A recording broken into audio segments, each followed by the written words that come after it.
Turning setbacks into comebacks. The revolutionary power of reframing. Have you ever noticed how some people seem to bounce back from life's hardest hits while others stay down for the count?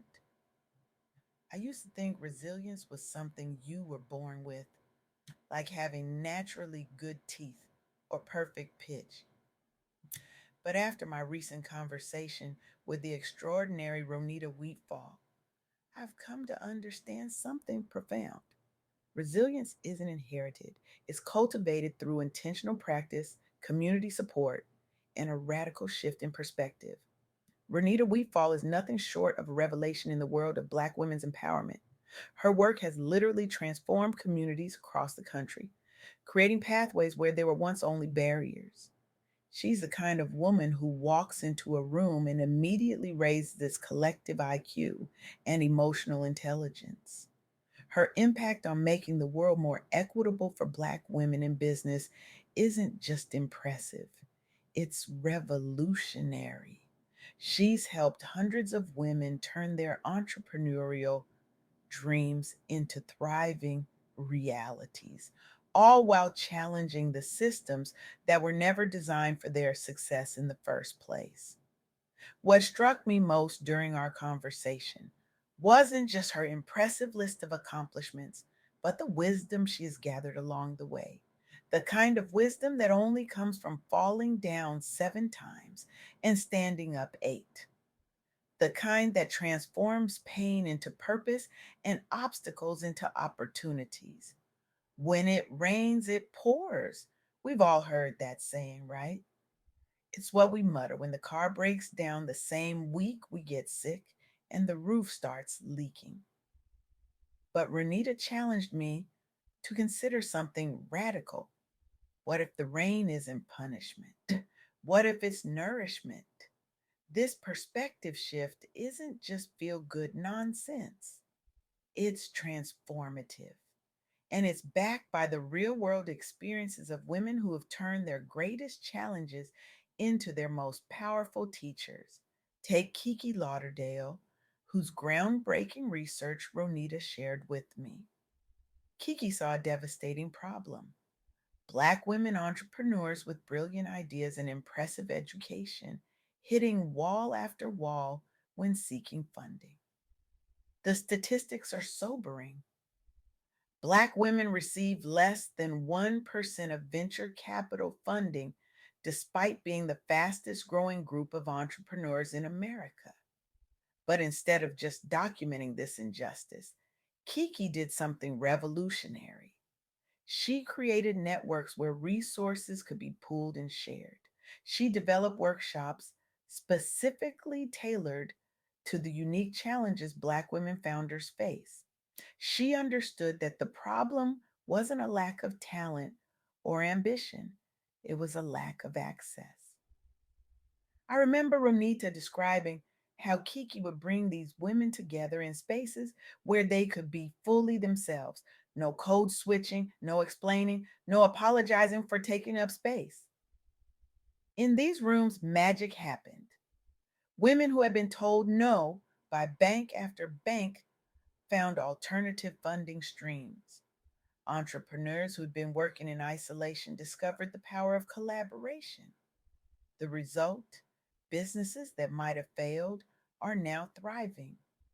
Several reported breaking even or turning profits within just 2 years, a remarkable achievement in any context, but especially significant given the systemic barriers these women faced.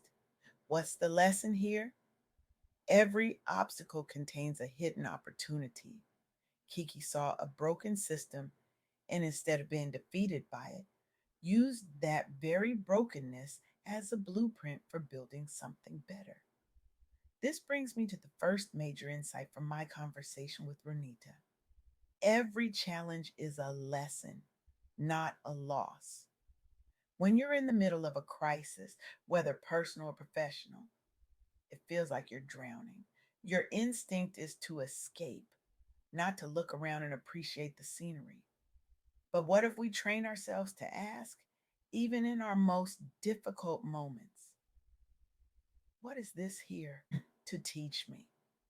I'm not suggesting we pretend hardship is pleasant.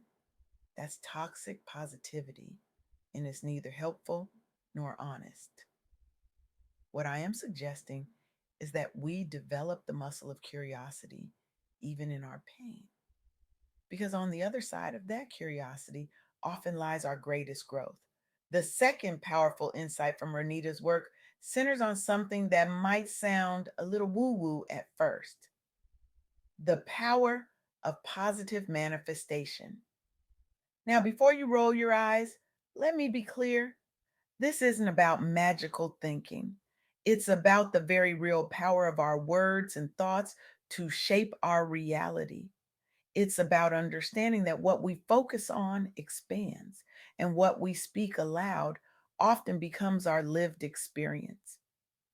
Consider the Village Renaissance, a coalition of Black women entrepreneurs that Renita highlighted in our conversation.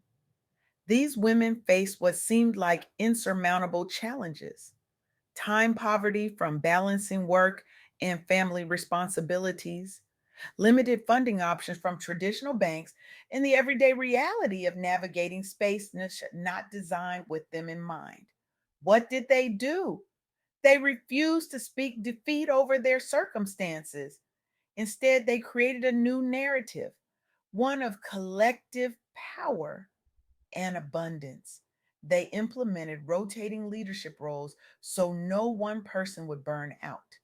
They established a child care co op so mothers could attend business meetings without interruption. They spoke possibility into existence, then backed it up with strategic action.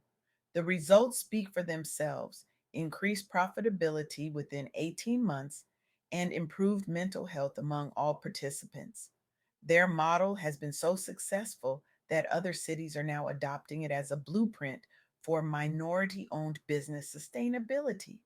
This isn't just positive thinking, it's positive doing, fueled by positive speaking.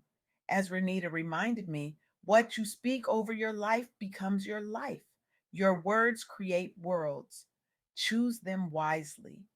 Which brings me to the third and perhaps most revolutionary insight: community and self love fuel resilience.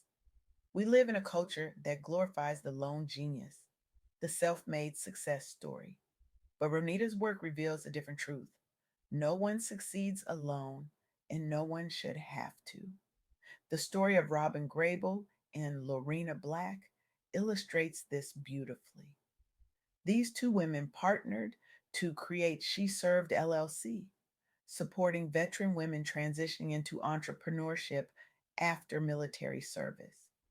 Many of these women were dealing with trauma and PTSD while trying to adapt their skills to civilian life, all while facing the additional barriers of gender and, for many, racial bias in funding circles. What made their approach unique was its holistic nature. They understood that success isn't just about business plans and profit margins, it's about healing, community, and self care.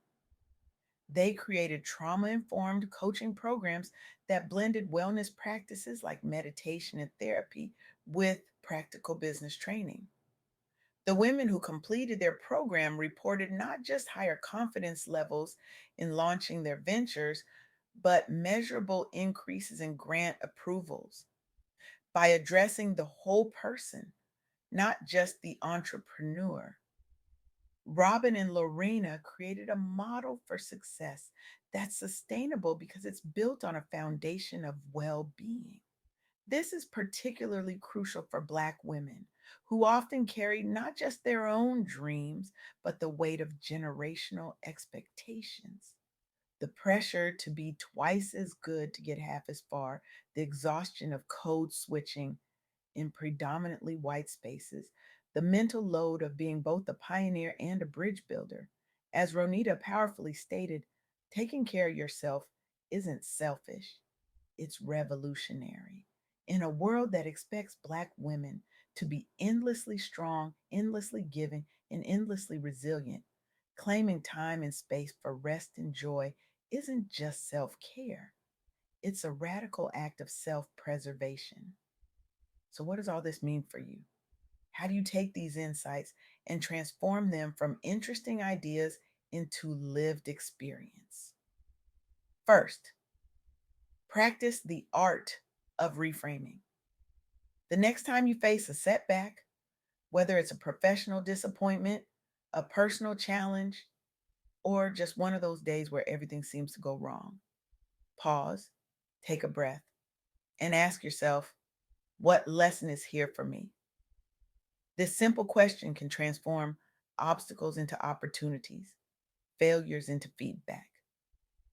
Second, mind your language, especially the words you speak to yourself. Our internal dialogue shapes our external reality more than we realize. Replace I can't with I'm learning how. Swap. This always happens to me, for this is happening for me. Small shifts in language lead to seismic shifts in perspective. And finally, invest in community while honoring your need for self care. Build networks that uplift you. Seek mentorship within your community. Remember that taking care of yourself isn't a luxury, it's a necessity, especially for those carrying the additional weight of systemic barriers. I want to leave you with this challenge. Starting today, I want you to become the archaeologist of your own adversity. When life gets hard, and it will, I want you to dig through the rubble, not just looking for a way out, but for the treasures buried within, because they're always there, waiting to be discovered. What if the rejection letter isn't the end of your dream, but an invitation to refine it? What if the relationship that fell apart was making space for one that will truly nourish you? What if the business that failed was teaching you exactly what you need to know to build one that will succeed? This isn't about denying pain or minimizing struggle. It's about refusing to let difficulty have the final word in your story. It's about understanding that your greatest setbacks often contain the seeds of your greatest comebacks. In the words of Ronita Wheatfall, the storm may come, but you get to decide what grows after the rain. So plant something beautiful, plant something resilient, plant something that will not just survive but thrive even in the harshest conditions. Because when you transform how you see your challenges, you transform how you live your life. And that transformation ripples outward, changing not just your own story, but the stories of everyone around you. This is how we change the world, one reframed setback at a time. This is how we build resilience that lasts not just for a moment, but for a lifetime. This is how we turn our pain into power, our struggles into strength, and our setbacks into the most magnificent comebacks the world has ever seen. Thank you.